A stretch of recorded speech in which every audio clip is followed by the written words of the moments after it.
Raríssimas, raríssimos e raríssimas, bom dia, René de Paula Júnior falando aqui no Radinho de Pilha, 23 de setembro de 2022, primavera.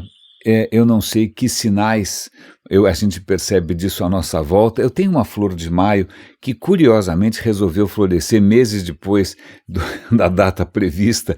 Ela deve estar um pouco confusa interpretando os sinais aí que as mudanças climáticas estão trazendo, mas bom, para quem vive num ambiente urbano, não sei se é o seu caso, os sinais que a natureza fornece são relativamente, digamos, modestos. Talvez isso explique os passarinhos essa madrugada que estavam um pouquinho mais empolgados, tanto que eu estou usando aqui uma dessas gravações dos nossos vizinhos emplumados, mas acho que primavera e esses sinais da natureza e essa conexão e essa desconexão, eu acho que podem ser um bom caminho para a gente começar esse episódio de sexta-feira. Os nossos episódios de sexta-feira têm tradicionalmente, imagina, de uns tempos para cá, funcionado meio como que um balanço da semana, né? Já que muitas vezes o radinho é ouvido não necessariamente no dia que ele é publicado. Eu imagino que de repente esse episódio você vai poder ouvir com um pouco mais calma no sábado ou no domingo, quando a tua rotina estiver um pouco mais tranquila. E eu espero que você tenha tempo também para ouvir ou para assistir a conversa deliciosa, né, que aconteceu ontem ao vivo no meu canal Vamos Falar Sobre Impacto. Um pequeno parêntese, Vamos Falar Sobre Impacto é um projeto que eu criei, mais um desses projetos do homem, como é que chama? A banda de um homem só, né, que eu faço absolutamente tudo e não tem nenhum interesse comercial, não tem monetização nenhuma, os meus projetos são todos assim. Mas esse Vamos Falar Sobre Impacto foi uma ideia que eu tive tempos atrás. Eu falei, puxa, tem tanta coisa legal acontecendo, tanta coisa legal que precisaria acontecer, que deveria acontecer, né, para que a gente reverta um pouco o rumo dos acontecimentos.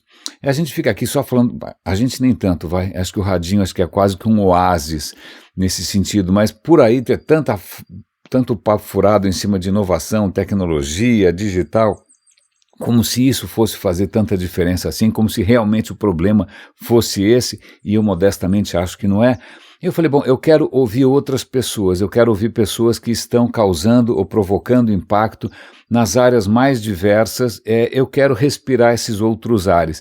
E aí surgiu Vamos Falar Sobre Impacto, em que eu já conversei com gente, como o André Sturm, dedicado à questão da cultura, já foi secretário da Cultura em São Paulo, um cara super ligado ao movimento de cineclubes e cinema. Aliás, eu acho que ontem tinha um post dele, eu vou compartilhar com vocês no Estadão, comemorando que o Belas Artes acho que voltou a funcionar perfeitamente, mas em suma, tem gente falando sobre capitalismo consciente, gente falando sobre inclusão digital do autista, gente falando sobre sustentabilidade, gente falando sobre governo eletrônico, e ontem eu tive a honra e o privilégio, né, de contar com a presença ou com a companhia da Ana Flávia Ribeiro, eu reconheci recentemente, eu não conhecia a Ana, tenho que agradecer aqui um raríssimo Luiz Salles, por tabela, né, ter me apontado num caminho onde, né, que se cruzou com o caminho da Ana. A Ana tem uma trajetória corporativa bastante respeitável, mas num certo momento, e aí eu prefiro que vocês ouçam isso melhor dela, até eu acho que eu não sou capaz de fazer justiça à própria história dela. Num certo momento ela dá uma guinada e ela acaba voltando a sua atenção, o seu tempo, a sua vida para um caminho muito mais, como é que eu posso chamar? Não é exatamente introspectivo, mas que conecta muito mais com a nossa humanidade mais básica. Ela foi estudar filosofia no Mosteiro de São Bento. Ela, nossa, uma erudição invejável, uma bagagem invejável. Vocês sabem que eu sou um cowboy e um absoluto vira-lata no mundo das ciências humanas. Eu estou aqui tentando compensar a minha formação, que é muito esburacada, que é muito irregular, que é muito capenga, né? E a Ana Ribeiro, uau, show, aliás, uma tremenda facilidade de se expressar. Ela tem um trabalho que é bastante interessante, ligado à inovação corporativa, tal, bacana. Ela está justamente abrindo os olhos desafios, né, do mercado corporativo para várias questões que vão muito além da tecnologia, questão de ética, questão do que é felicidade, questão de bem-estar social, mas o que realmente me empolgou, acima de tudo, foi ver a dedicação da Ana em conversar com as novas gerações. Eu comentei ontem com vocês sobre esse novo livro do Harari. Eu ainda não li, minha mulher acabou de comprar, e como a gente tem uma conta conjunta ali no Kindle, acho que eu vou ler também e comento com vocês. O livro se chama Relentless, traduzido toscamente com Implacáveis para português, se bem que vai fazer um pouco sentido, eu já falo disso. Mas o Harari também está focando o seu trabalho agora nas novas gerações, talvez porque as outras gerações estejam aí preocupadas demais com o bônus, ou com o tamanho da mesa, ou se vai ter uma secretária com decote ou não sei, né? Então, já que a geração mais velha parece bastante refratária, ou bastante insensível, ou como a Ana disse, ossificada, então talvez a nossa esperança venha nas novas gerações, e não só as novas gerações, inclusive em outras tribos, por assim dizer, né? Esquecer um pouco da Faria Lima, esquecer um pouco do pessoal Nutella, e de repente eu fiquei bastante, me deu muito o que pensar quando a própria Ana falou, olha, eu quando quero me inspirar com inovações, eu não vou olhar necessariamente para o MIT, eu tinha acabado de elogiar o MIT, mas tudo bem, eu não vou olhar para o MIT, não, esses caras não esquece, eu vou olhar para a África, eu vou olhar para a Nigéria, tem muito mais coisa acontecendo ali, muito mais. E eu falei, puxa, é verdade, eu vou digerir bem essa informação, e quem sabe eu vou ser um pouco mais atento a outros centros, né? Aliás, falando em centros, é uma outra pegada curiosa, vamos falar disso na sequência. Então, eu convido vocês a ouvir essa conversa, foi 1 hora e pouco de conversa, eu vou passar o link aqui junto com todos os outros links que eu sempre compartilho aqui na descrição do episódio, tá tudo no radinhodepilha.com, sempre, tá tudo no nosso canal do Radinho, no Telegram, sempre, né? E vamos falar sobre impacto. Ele tem seu próprio site, inclusive seu próprio podcast, caso vocês queiram acompanhar dessa maneira, né? Tá no Vamos Falar Sobre Impacto, tudo junto, .today. Que tal today? Né? Existe esse domínio, eu achei particularmente simpático, mas vocês estão convidados. Foi uma conversa fascinante para mim, aprendi muito. Fiquei honrado de merecer o tempo de alguém com tanta, não só com tanta bagagem, mas também com um drive tão intenso, com uma dedicação de vida, né, com uma postura de vida tão consistente com aquilo que ela pensa. Isso é muito inspirador, né, essa coragem, e vem um brilho dessa coragem, né, quando você tem, acho que tem uma expressão em inglês que eu sempre me confundo, que é walk the talk, ou seja o que for, mas é quando você efetivamente você vive aquilo que você acredita, né? E disso vem não necessariamente jatinhos ou carros blindados, não, disso vem como isso me faz pensar. A minha formação filosófica é completamente diferente, sempre comentando com vocês aqui do quanto eu devo ao professor Luiz Fugante da Escola Nômade. A gente vai falar de nômades daqui para frente. Quando você foca numa coisa chamada potência, né? O que acontece quando você habita a potência, e isso te faz simplesmente viver dentro de um eterno retorno, porque é uma potência inesgotável. Mas é uma longa história. Se vocês tiverem um tempo, eu, por favor, convido vocês. Eu espero que a Ana compartilhe com a gente links que a gente possa seguir, né, que ela ponte caminhos. Eu achei essa conversa bastante boa. Mas já que a gente está falando de centros, um raríssimo, o querido Renato me mandou agora de manhã um link para uma, na verdade é uma física alemã, né? Bárbara, eu assisti uma live dela recentemente, eu inclusive acho que comentei com vocês a respeito dessa live. Ela tem uma postura que eu acho absolutamente sensacional, que ela chama Sabine Hossenfelder, né? Ele me mandou um vídeo sobre, basicamente, teoria da relatividade, mas a pergunta é, o passado ainda existe? Né? A Sabine Hossenfelder é uma tremenda comunicadora de ciência. A única coisa que realmente ela escorrega é quando ela tenta fazer piada. O senso de humor alemão aparentemente não migra além das fronteiras, mas tirando o senso de humor meio tosquinho, ela estava tentando transmitir ali algumas conclusões que não são muito intuitivas, né, da teoria da relatividade, se o passado existe, se o futuro existe, né, se existe o agora, essa série de temas que a gente já conversou aqui no Radinho. A resposta sobre se existe um agora é não, ponto. Né? Quer dizer, você tem o seu agora, eu tenho o meu agora, mas não tem um agora comum. Não tem como ter um agora comum. Como eu comentei com vocês, né, o sol, se você falar, olha o sol agora, não, você não está vendo o sol agora, você está vendo o sol 8 minutos. Né, o que você está vendo agora já aconteceu faz 8 minutos. O agora do sol está 8 minutos para trás. Porque o Sol está a 150 milhões de quilômetros, a luz 300 mil quilômetros por segundo, você faz a conta, você está olhando para o passado do Sol. Agora, como é que você chega no presente do Sol? Só se você estiver lá, porque não tem... Bom, em suma, eu não vou mergulhar nisso, mas uma das questões interessantes é quando ela coloca ali os pilares dessa questão do Einstein, do espaço-tempo, é quando ele coloca que todos os observadores, todos os pontos de observação são válidos. O que parece, sei lá, parece relativamente inócuo, né? Uma coisa sem efeito. Isso quer dizer é que em qualquer lugar do universo, não importa, o seu ponto de observação é tão válido quanto qualquer outro. O seu agora é o seu agora, a maneira como você sente o tempo, ela é tão válida quanto a qualquer outra. Não existe um ponto privilegiado, não existe um centro, não existe nada universal.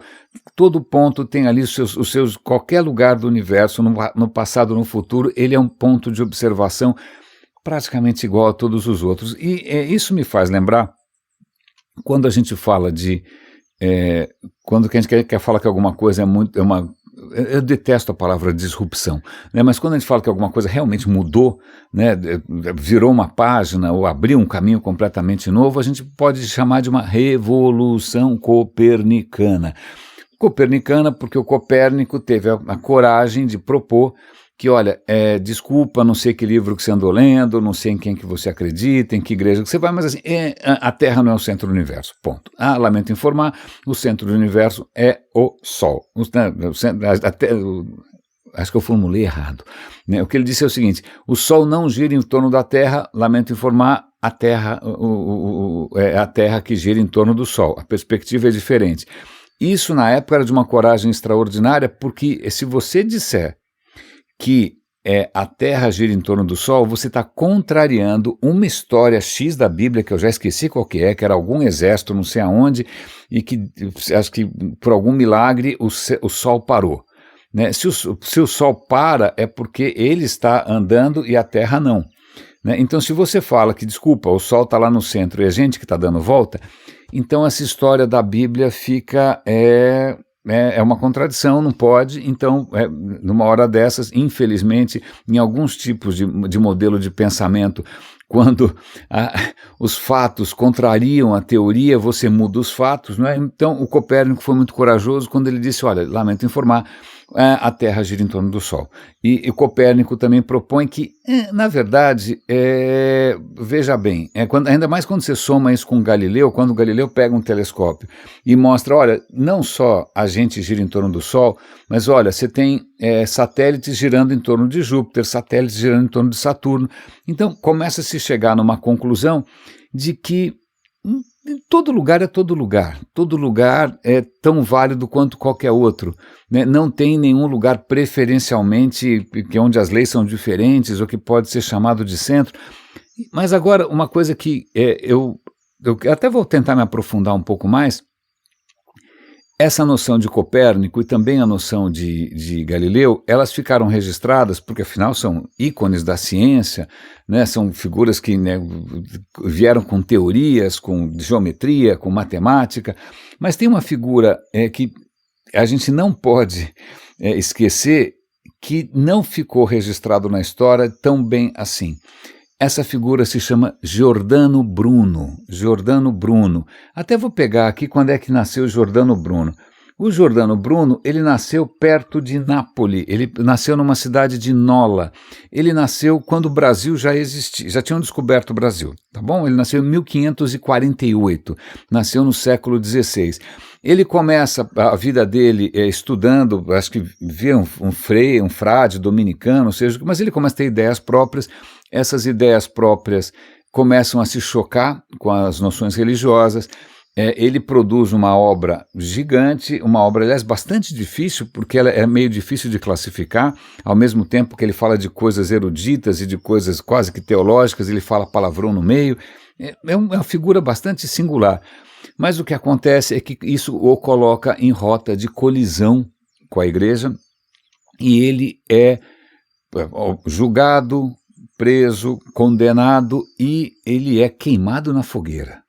Ele é queimado na fogueira com requintes de crueldade. A boca dele é costurada para ele não gritar blasfêmias enquanto ele vai queimar na fogueira. Então costuraram a boca do Giordano Bruno, tiraram as suas roupas e queimaram o Bruno de cabeça para baixo, numa fogueira, diante do populacho. É horrível. É absolutamente horrível. Ele é difícil chamar ele de um. O que acontece é que, para complicar mais a história ainda, é que imediatamente tudo o que o Giordano Bruno produziu e publicou foi banido, foi proibido pela igreja. Ele entrou a igreja tinha um catálogo ali do que você podia e não podia ler, era o Index Librorum Prohibitorum, e estava lá o Giordano Bruno, desculpa, né, tudo que ele produziu, esquece, você não pode nem olhar. Agora a questão é, por que uma reação tão furibunda, né, tão cruel, tão desalmada? O que esse cara falou? Bom, ele falou um monte de coisas, mas acho que realmente ele pegou em vários nervos da Igreja Católica. Em primeiro lugar, o Giordano Bruno, ele resgata o atomismo. Vale lembrar, os gregos lá atrás, você tem Demócrito, né? Lá atrás, centenas de anos antes de Cristo, os caras observando a natureza, falou, pensando só, eu pego aqui uma garrafinha de perfume, eu tiro a tampa, né? Em pouquíssimo tempo, esse cheiro vai se espalhando cada vez mais pelo quarto.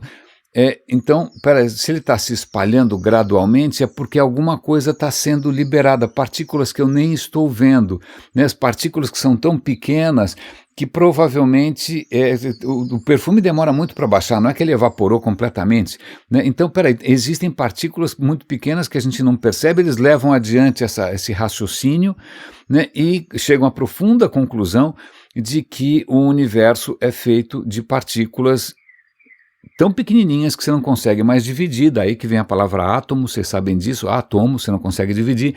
Se você for dividindo a matéria, um pedaço de pão, né, uma migalha, chega uma hora que você não consegue mais dividir, e o mundo é feito de átomos. Esses átomos, na visão atomista grega, são eternos.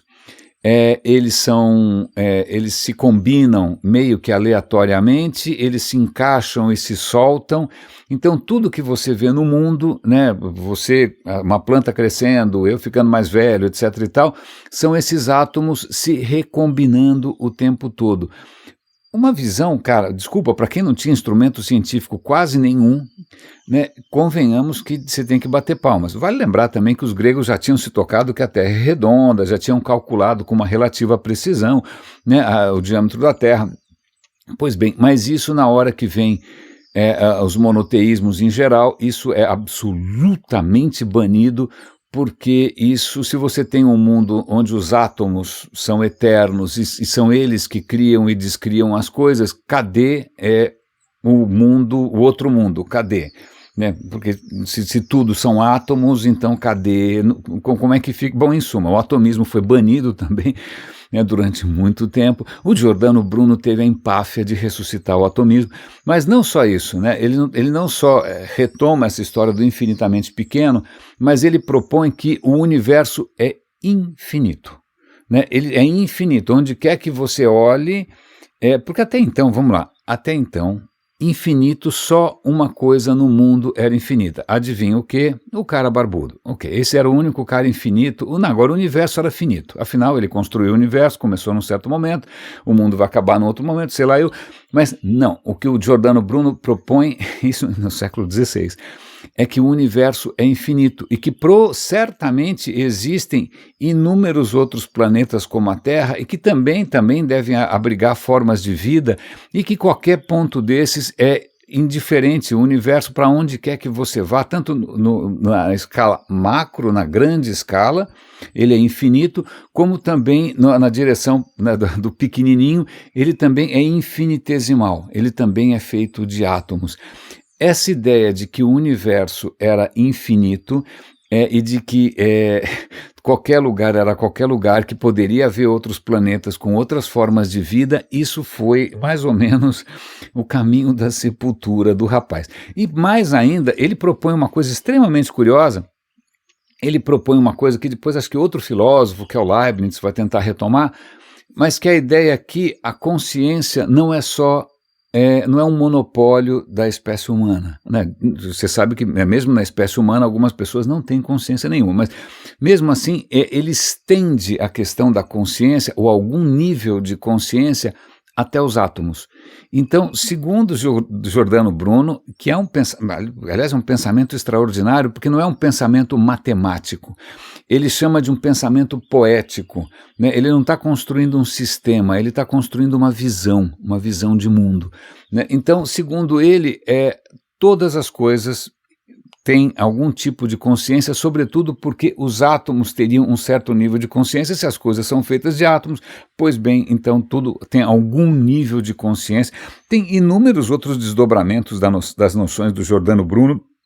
A obra dele é vasta, a obra dele é confusa, né? Eu confesso que eu nunca li nada diretamente. Eu ouvi ontem um programa da rádio francesa excelente sobre Giordano Bruno, a méthode científica. Na verdade é um programa de 4 anos atrás. Talvez até eu já tenha mencionado, eu não me lembro. Talvez eu tenha ouvido naquele momento no passado.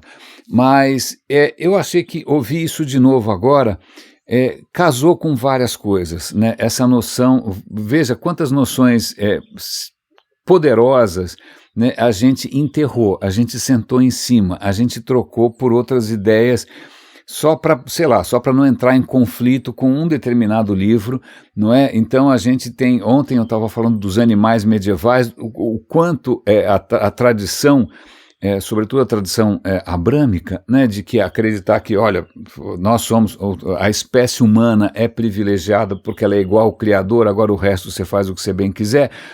Veja bem o que está acontecendo, né? Então, ontem eu tinha mencionado muito rapidamente, mas acabou não dando tempo, a noção das abelhas. Eu não tenho nenhuma assim, eu sou infelizmente urbano demais, eu fico relativamente tenso, exposto a coisas naturais um pouco incontroláveis, e a abelha tá nesse pacote. Nesse momento eu sou meio como aquele Monk do seriado. Pois bem, no Morro de Amores por Abelha, né, obrigado, vocês fazem o mel, obrigado, vocês fecundam um monte de flores, a gente está matando vocês, o que é uma absoluta catástrofe, mas pois bem, abelhas que são também criaturas sociais, né, que têm ali uma estrutura bastante interessante, mas é muito comum você enxergar insetos, sobretudo, como máquinas, né, como algoritmos muito simples, né? O morcego, sei lá, você pega um pernilongo, ele só está percebendo um gradiente de concentração de CO2, ele vai atrás do gradiente, você vai considerar aquilo praticamente como uns robozinhos burros. Pois bem, eu vou dar um link aqui para um artigo muito interessante sobre um livro sobre a mente das abelhas. Escrito, obviamente, por um entomologista, que é quem dedica a sua vida a estudar insetos. A questão é, até que ponto a gente pode, hoje, né, considerar que os animais não têm nenhum tipo de consciência ou nenhum tipo de mente. E como o cara passou a vida inteira estudando abelhas, ele vai mostrar que, olha, veja bem, Tente se colocar no lugar de no universo de uma abelha. Eu venho usando essa noção, essa provocação faz alguns dias já. É aquilo que um biólogo alemão chamou de Umwelt. Tente você se imaginar no universo de uma abelha. Você não enxerga muito bem, teu olho funciona mais ou menos como uma série de fotinhos, não é uma coisa extraordinária, mas puxa, a hora que você sai da colmeia pela primeira vez, você tem que rapidamente dar uma circulada ali para pegar alguns pontos de referência e saber onde fica a sua casa. Você tem que saber voltar, porque se você não souber voltar, meu amigo, você está frito, né? E você vai ser capaz, vai estar mergulhado, as suas antenas, você tem umas antenas extraordinárias que servem não só para você detectar perfumes, sabores, servem também para você manipular as coisas como se fossem mãozinhas, né? Com as suas antenas e com a sua visão, mais ou menos, você vai tentar localizar as melhores flores e você vai com o tempo armazenar na sua cabeça uma noção de quando que é a época certa daquela flor, em que direção que ela está.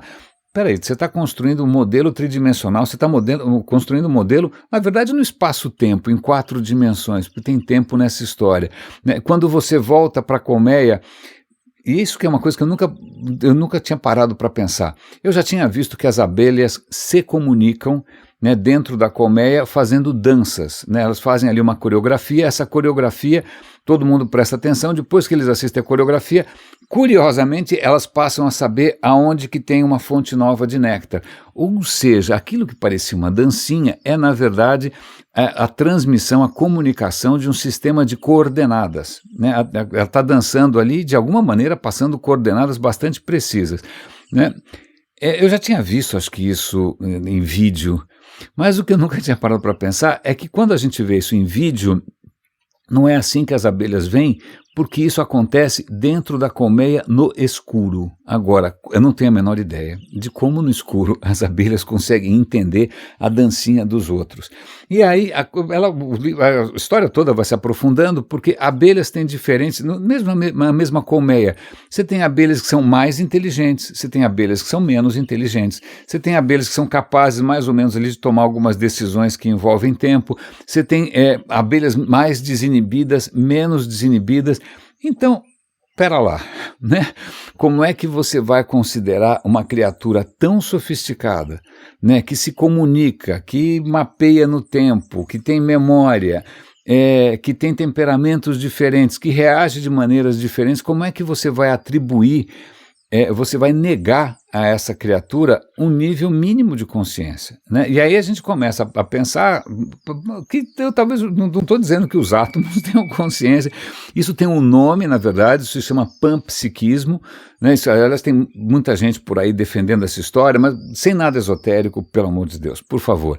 Mas se pelo menos isso nos ajudar a nos sentirmos mais conectados com outras criaturas, que a gente vem massacrando de uma maneira impiedosa faz bastante tempo, cara, para mim está valendo. E eu vou pegar carona com essa história, já que abelhas podem ter algum nível de consciência, um artigo extremamente interessante sobre vírus. Cara, vírus realmente a gente está forçando a mão, porque vírus está no limite de qualquer definição que você possa ter do que é uma criatura, certo? Porque um vírus está vivo ou não está vivo? Ele não se reproduz sozinho, ele não come, não bebe, não faz xixi, não faz cocô.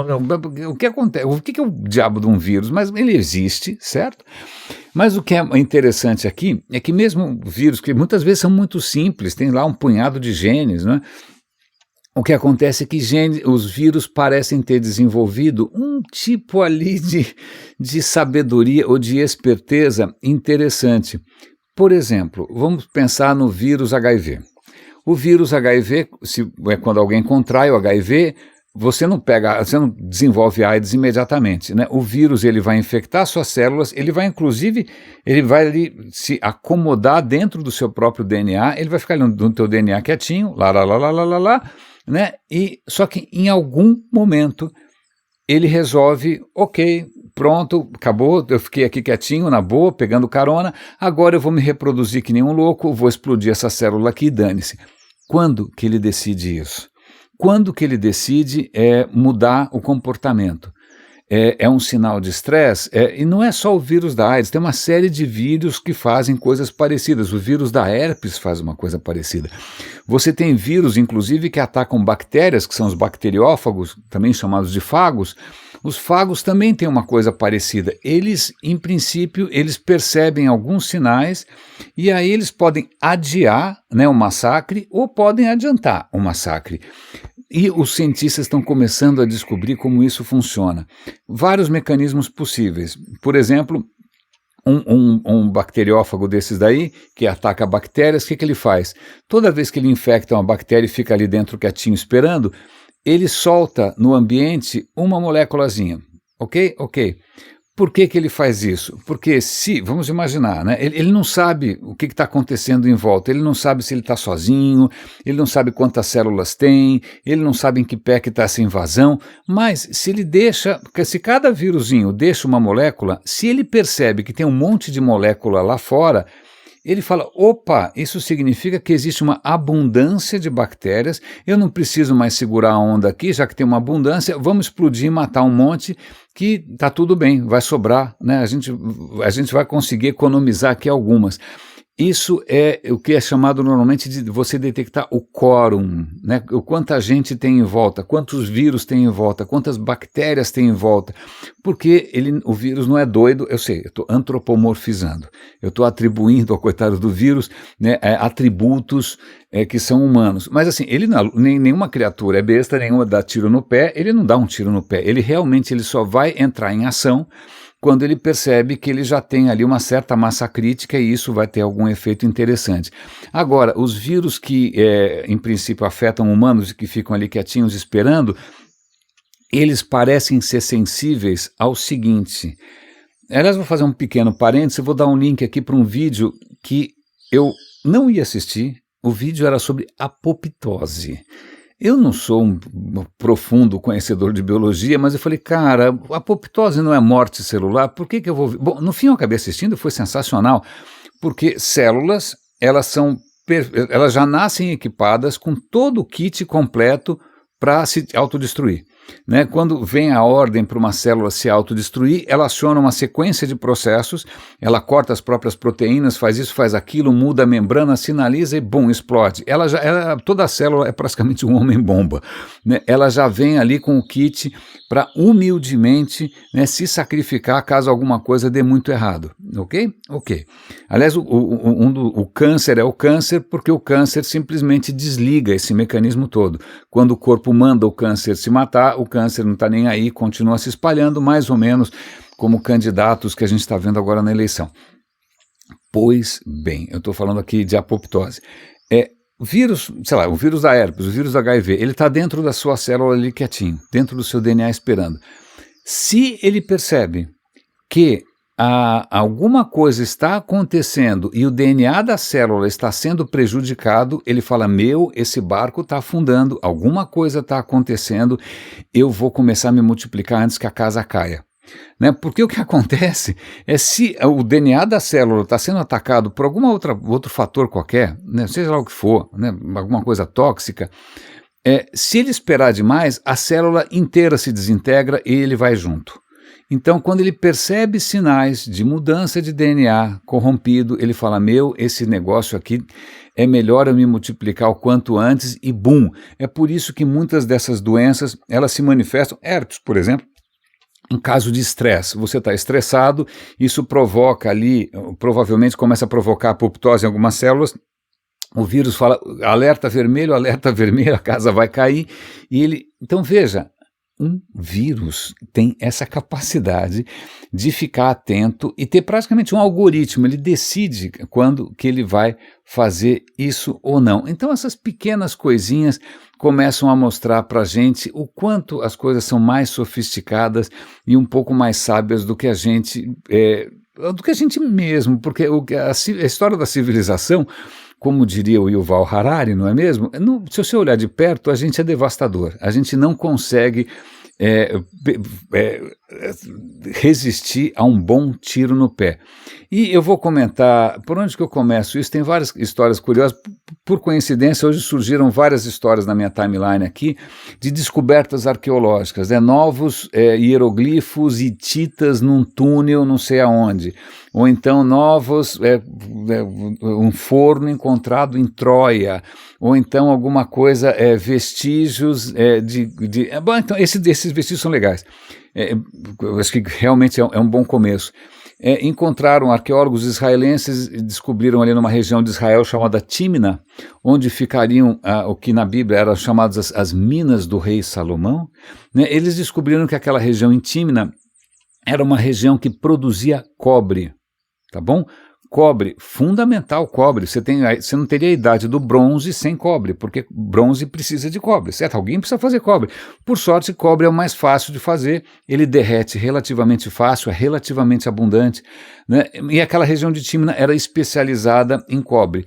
O que eles perceberam? Eles descobriram ali onde eles faziam os fornos, etc. e tal, e eles foram ver o lixo, foram ver os detritos, e perceberam que no começo da produção de cobre naquela região ali, isso mais 1.300 anos antes de Cristo, se eu não me engano, eles começam a usar madeiras bacanudas, árvores legais, porque você tinha que derrubar a árvore, você tinha que produzir carvão, e aí você usava o carvão no forno. Era um processo relativamente complexo.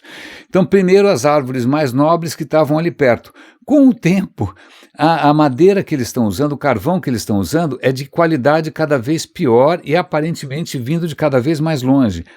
O que aconteceu? Alguma coisa bastante familiar, Os caras começaram a devastar a mata que eles tinham, as árvores que eles tinham para produzir cobre.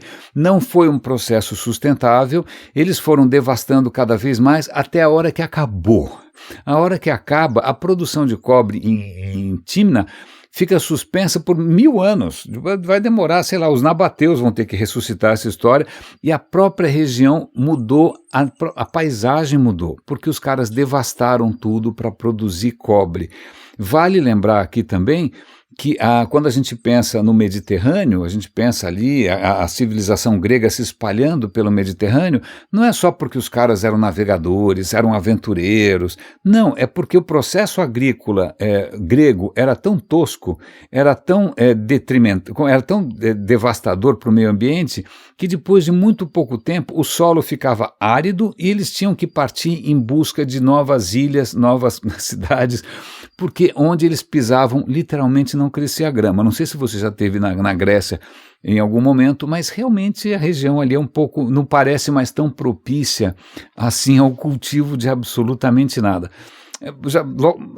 Vou aproveitar que eu estou falando de Grécia aqui, então vamos pensar nessa prática humana de você criar atividades que não são sustentáveis e que acabam provocando um tremendo estrago e que acaba sendo um tiro no pé e que você acaba passando fome ou tendo que mudar de lá. Tem uma história curiosa que uma das ilhas gregas mais fascinantes ali é Santorini. Santorini era um antigo vulcão. Esse vulcão explodiu. Quando que esse vulcão explodiu, isso é motivo para briga de foice entre os paleontólogos, etc., geólogos, porque você consegue uma certa precisão de quando que ele explodiu, uma precisão mais ou menos de 20, 30 anos. Olha só, os caras conseguem saber se o vulcão explodiu 1.600 anos antes de Cristo ou 1.580 anos antes de Cristo. Só em cima dos vestígios químicos, geológicos, mas tá bom. Então, Santorini era uma ilha, era um vulcão, imagina um cone, o vulcão explodiu. Bum! Deve ter sido uma explosão extraordinária. Talvez até explique alguns mitos de dilúvio, não sei. Bom, pois bem, ele explodiu e o que sobrou? Você já viu uma forma de pudim? Imagina uma forma de pudim sem um pudim. Uma forma de pudim, ela é circular, ela tem as bordas e ela tem no meio um miolinho ali, O que sobrou de Santorini é uma forma de pudim. Você tem um paredão de rocha, quase que circular, e no meio você tem ali uma ilhotinha. Aquilo foi o que sobrou de um vulcão que explodiu ali. A ilha é maravilhosa, espetacular, você pode inclusive chegar perto ali, você pode pegar um barco e mergulhar ali, onde era o que sobrou ali da boca do vulcão, a água é um pouco diferente, ok. Mas a questão é, por que os caras estão numa briga de foice para descobrir que ano exatamente esse vulcão explodiu? Porque isso pode ajudar a descobrir, a entender o final de algumas civilizações. Várias civilizações daquela região sumiram. E aí fica, bom, será que foi um vulcão? Será que foi um tsunami? O que aconteceu? E aí eu vou pegar carona nisso para comentar, acho que talvez uma das histórias mais legais que eu vi durante a semana, que não é novidade aqui no Radinho, já foi pauta, que é o fim da Idade do Bronze.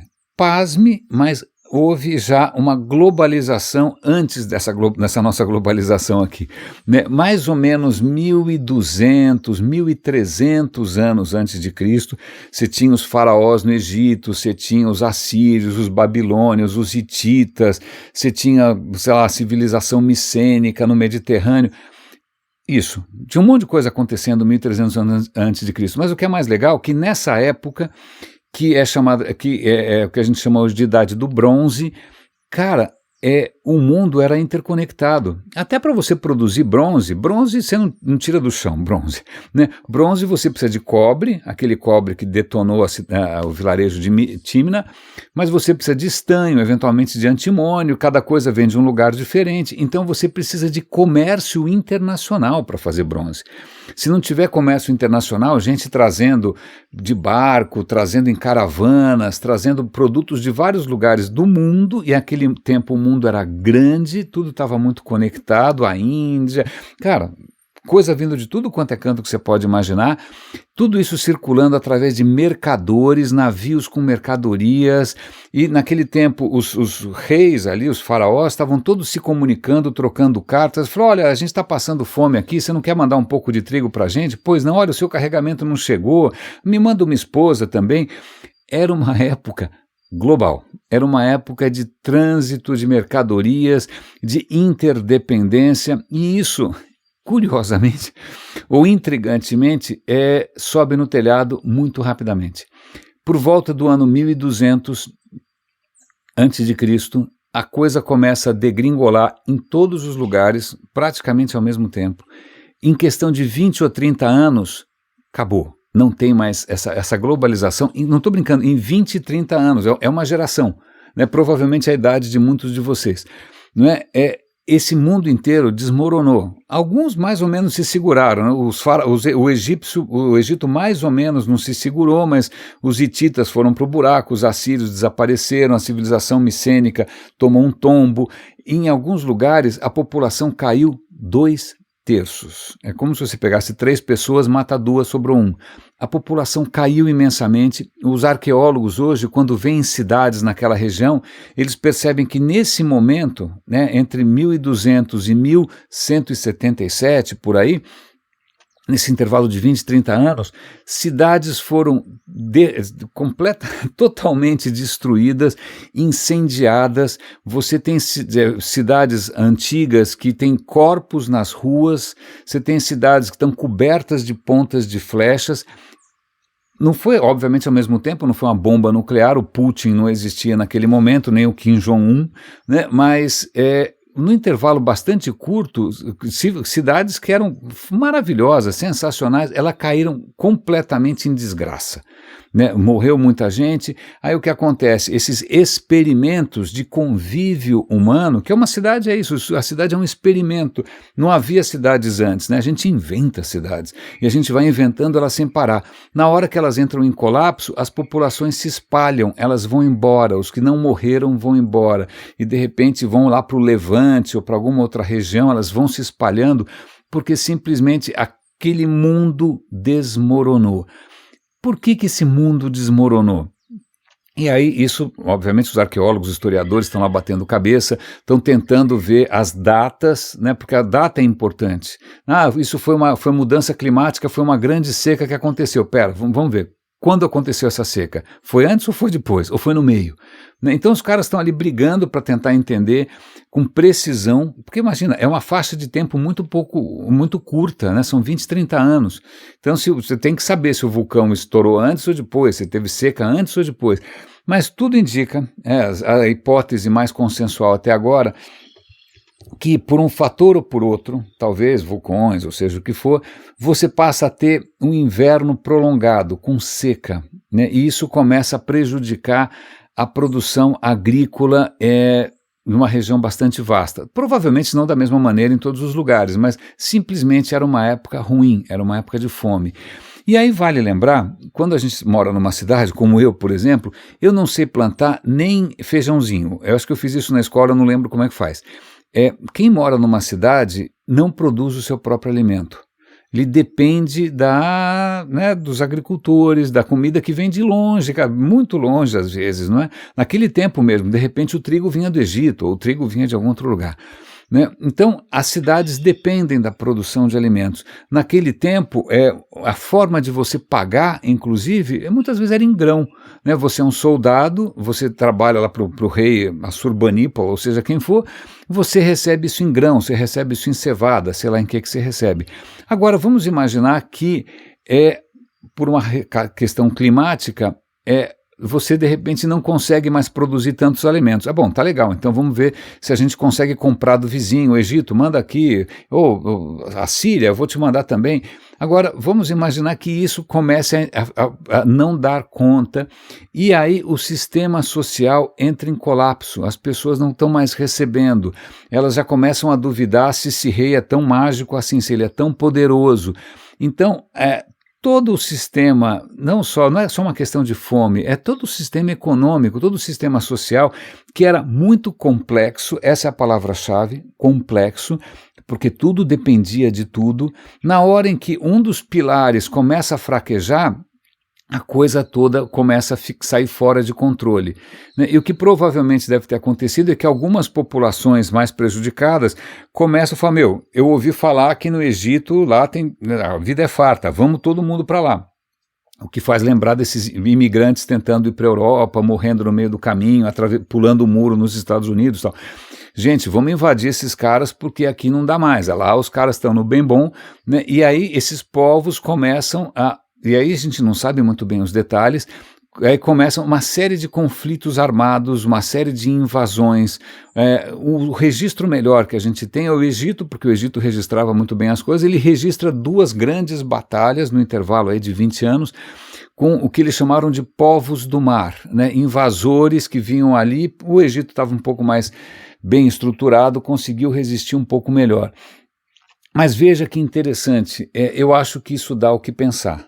Dá o que pensar, primeiro porque na hora em que você sabota o meio ambiente e que de repente você tem mudanças climáticas, isso pode ter um impacto gigante. A segunda questão é que muitas das conquistas que a gente já incorporou, né? Você aperta um botão, acende a luz, né? Você entra no Rappi, iFood, a comida vem, né? No supermercado você vai na prateleira, tem papel higiênico e tal. Tudo isso parece sólido, tudo isso parece estável, mas isso é um castelo de cartas. Né? A gente viu na pandemia o quanto a logística internacional ficou tão tumultuada que de repente você não conseguia comprar uma SUV blindada, que custa sei lá quanto, porque não tinha chip. Aí você fala, cara, eu não quero comprar um computador, eu quero comprar um carro. Desculpa, mas sem o chip que vem da Ásia, então, desculpa, vai ficar parado no pátio até chegar os chips.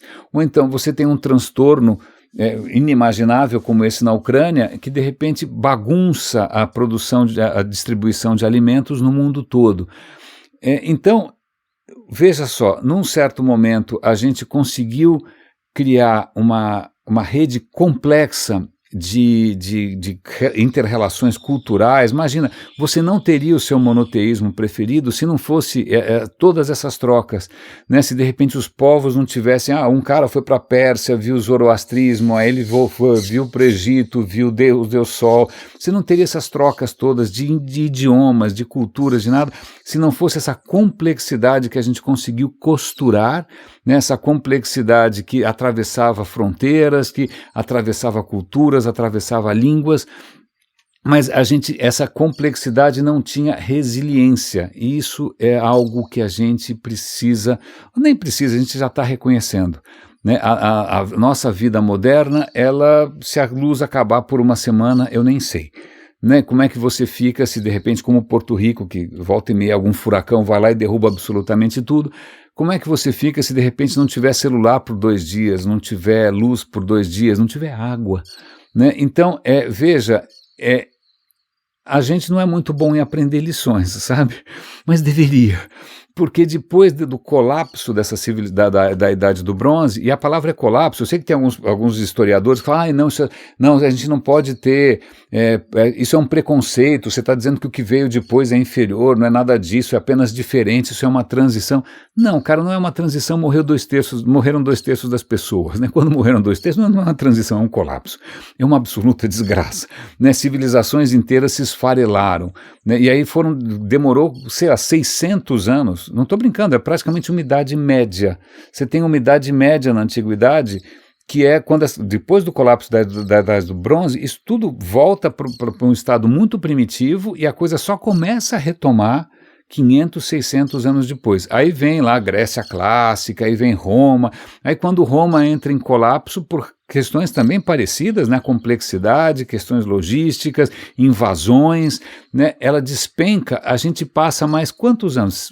Sei lá, quase 1000 anos, sem saber direito como limpar o próprio traseiro depois de fazer cocô, não é? Ou de fazer uma estrada relativamente decente, que no Brasil a gente ainda tem muito que aprender. Mas, veja, a gente fica nesse movimento pendular de construir castelos de cartas, mas que não necessariamente eles têm a resiliência necessária. A gente deveria aprender essas lições. Que é interessante porque num desses sites de arqueologia que eu estava vendo agora, uma notícia extremamente interessante, a costa de Israel, ali, como imagina, era navio de lá para cá, levando mercadorias, tal, ali tem muito naufrágio. E o que é interessante é que um naufrágio naquela região, o barco ele vai para o fundo e ele acaba sendo coberto pela areia e a areia acaba protegendo o conteúdo ali. E eles acabaram de encontrar um navio de 20 metros de comprimento, né, que tinha ali temperos de peixe, azeite de oliva, mercadorias do mundo todo. Então, está aí um vestígio de uma época em que você tinha esse trânsito entre culturas, entre línguas, entre mercadores, e se tem alguma coisa que para mim vale muito mais do que um exército, do que um militar, aliás, fica a pergunta, lição de casa, se alguém descobrir como é que os militares brasileiros ganham medalha, eu não tenho a menor ideia. Eu não tenho a menor ideia porque eles não é batalha nenhuma, eu não sei como é que eles têm tanta medalha no peito, como é que ele vira quanta estrela, da onde vêm as estrelas dos militares brasileiros. Mas, pois bem, militares que só servem para uma coisa, né, para matar, né, para mais nada, né, matar, é isso, né, matar muita gente antes de ser morto, né, de preferência nessa ordem. Pois bem, mercadores, a gente deveria reconhecer o valor extraordinário que os mercadores sempre tiveram. Um mundo de mercadores é um mundo que só quer paz, é um mundo que respeita as diferenças, né? Onde as coisas se complementam, onde você cria redes de relações. Então, eu acho que esse naufrágio ali na costa de Israel, eu vou passar, tem até um vídeo bonitinho para assistir, eu acho que pode ser muito interessante. Só para fazer um contraponto, a gente sempre está falando mal aqui do Brasil, das nossas idiosincrasias, mas dessa questão de tiro no pé ambiental, quando eu penso na Alemanha, eu penso a Alemanha investindo em energia limpa, certo? Certo. A Alemanha com Partido Verde, certo? Certo. A Alemanha banindo o nazismo, certo? Certo. Mas a Alemanha, eu não sabia, mas ela tem uma idiosincrasia que é a seguinte: não mexam nas nossas estradas. A Alemanha se orgulha de ter a Autobahn. Agora, vale lembrar, quem começou a construir Autobahns, que são essas vias expressas na Alemanha, adivinha quem foi? Hitler. O sonho do Hitler era essas autobahns para cima e para baixo, com fuscas, com carros, todo mundo com carros, tanques, etc. e tal. Essa coisa rodoviária alemã nasce com os nazistas, se eu não me engano. Me corrijam se eu estiver errado, tá bom? Mas ok. Mas acontece que se você chegar para a Alemanha e falar, olha, o Putin está cortando o abastecimento, vocês vão ter que fazer algum sacrifício. Ah, tá bom, a gente vai desligar os outdoors à noite, a gente vai diminuir a temperatura do termostato para 18 graus, ou seja o que for. A gente vai passar frio, não tem problema, mas não mexam nas nossas estradas.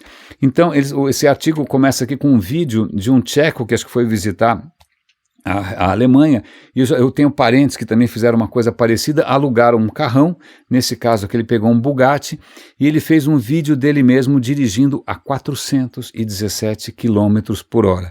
Foi preso? Não, porque as Autobahn, você pode, muitas delas, deve ter algumas com limites e tal, mas você pode dirigir que nem um desembestado numa velocidade que é praticamente de um avião, né, de um monomotor. Não mexam nas nossas... Mas pera, é perigoso, polui, né? O carro consome, vai liberar gás carbônico, a gente... Não mexam... Veja só que interessante, porque para os alemães, assim como para os americanos e para o Bolsonaro, a liberdade é expressada em armas, você mexer nos automóveis alemães, ou na velocidade dos automóveis alemães, é mexer com a sua liberdade. Veja bem como cada país define a sua própria liberdade de uma maneira bastante singular, né? Então veja que mesmo civilizações que a gente admira continua com uma tremenda facilidade para dar tiros no pé ambientais, tiros no pé ecológicos e quem sabe, né, pessoas como a Ana Flávia Ribeiro que estão aí educando as novas gerações. Acho que eu vou começar a fazer palestra para criança também, sei lá, ou para jovens, né? Aliás, eu tenho algumas aqui, eu vou até dar um link muito legal de uma palestra que eu adorei fazer para uma turma da Escola Federal, uma escola técnica federal em Taboão, né? Puxa, cara, eu nunca tive uma audiência tão apaixonada, engajada, com garra, nunca. Na SPM esquece, Social Media Week esquece, cara, se eu quiser realmente ter uma plateia engajada, eu tenho que sair da Faria Lima e tenho que ir para outros centros, né? E como Giordano Bruno já nos mostrou, como Galileu já nos mostrou, como Einstein já nos mostrou, todos os pontos são centros, né? Qualquer lugar que você estiver é o centro de um universo inteiro. Então agradeço aqui imensamente a companhia de vocês ao longo da semana, as dicas, muitas dessas do que eu comentei hoje, tanto de notícias quanto de acontecimentos, não seriam possíveis sem a colaboração de Raríssimes. Agradeço imensamente os cafés, né? A gente já tem aí 16 Raríssimes contribuindo, super Raríssimes contribuindo todo mês, agradeço, né? Cuidem-se, por favor, um bom fim de semana e até segunda-feira.